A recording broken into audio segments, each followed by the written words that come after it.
Have you been working with the law of attraction and the law of assumption and the law of reversibility?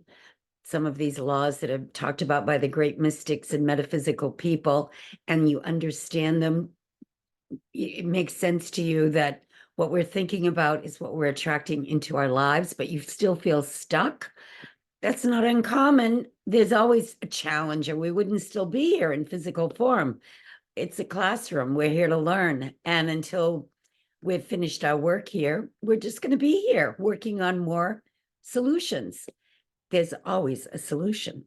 But what I've learned is, we're living in a time called the Great Awakening. And if you aren't doing any inner work to understand these divine laws and principles that govern the universe by some teaching that you've resonated with, that you can dig into, because there have always been mystics who came before us who put together amazing teachings to help us understand how to elevate our consciousness to that realm where we're one with the divine consciousness and we're sovereign and we can solve problems and we're not feeling stuck. Many times I see people that might have a problem come up and they start justifying it, saying to themselves, well, nobody understands. This problem is different. Maybe it doesn't have a solution. That's not the right way to think. The minute you think there's no solution, there won't be a solution because everything is what you think. You have to be a radical thinker. And if you're one of those people who always wanted to know, who am I? What am I doing here? What is my purpose for being here? And you dug in to get some answers, you're on the path. Isn't that fun? Because when you're on the path, you keep moving ahead, you keep moving forward, you keep getting answers. The teachings come to you, the teachers come to you, the experiences that you need. Once you align with that part of you, your higher self that came here on a purpose, on a mission.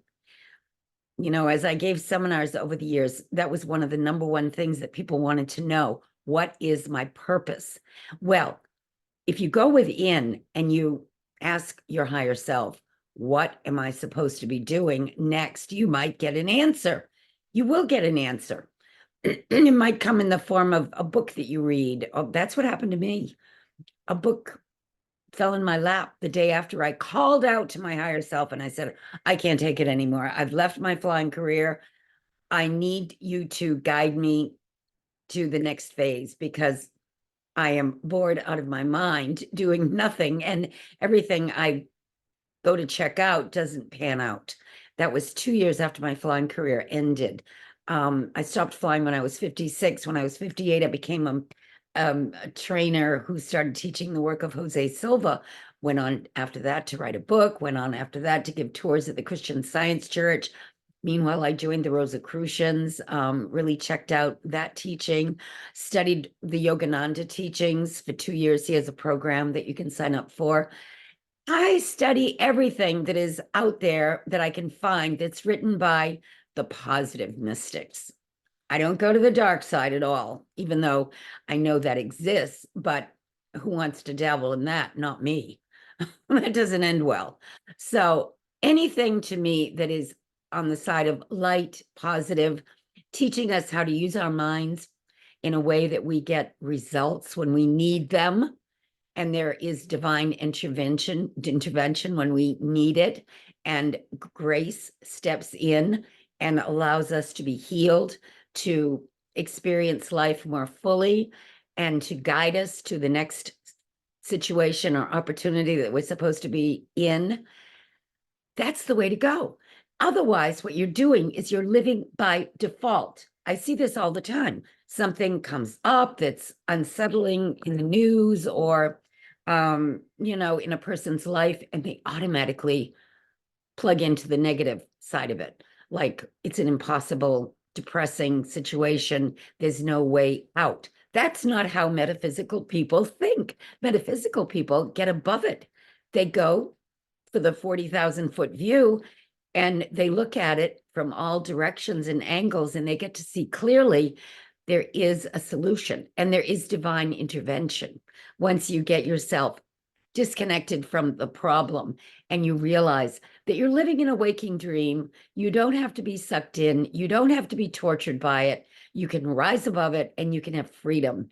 And that's the way to go.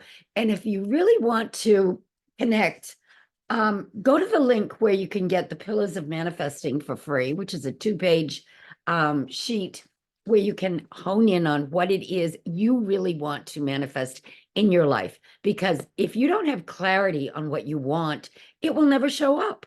You have to get clear and, really focus in on what it is you're trying to do while you're here. And if you feel really stuck, get in touch with me. And I'd be happy to talk to you. Go to my website, RebeccaTripp.com.